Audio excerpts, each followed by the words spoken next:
But personally, I think the best time to see the bridge is of a night time. When it gets dark in London, they turn the lights on, and it really does make for a fantastic sight.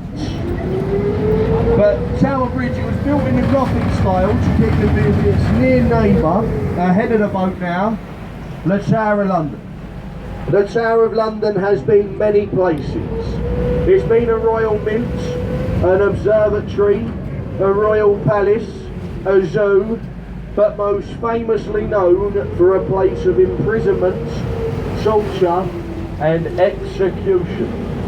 Many years ago, if you was found guilty of treason up at Westminster, you would have been rowed down river by a Thames waterman, like myself and the captain, through the bricked up archway, entry to the Traitors' Gates, and at the end you would have been beheaded by the means of a large axe and chopping block. Many famous people have been up through Traitors' Gate, just to name a few. Anne Boleyn, Lady Jane Grey, and Guy Fawkes. But nowadays, folks, if you commit a crime in England, they don't chop your head off anymore.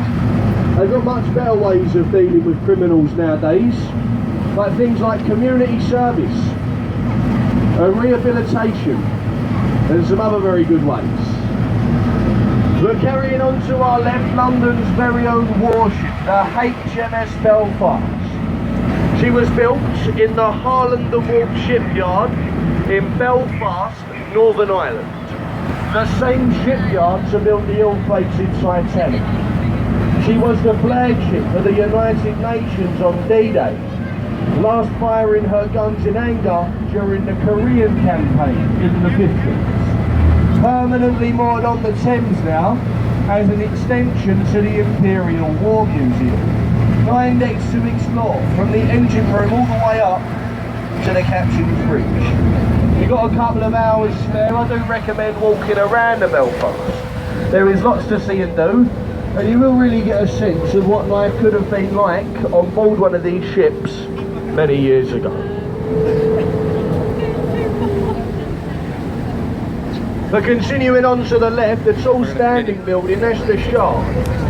It stands at just under 1,100 feet tall, making it the tallest building in Western Europe.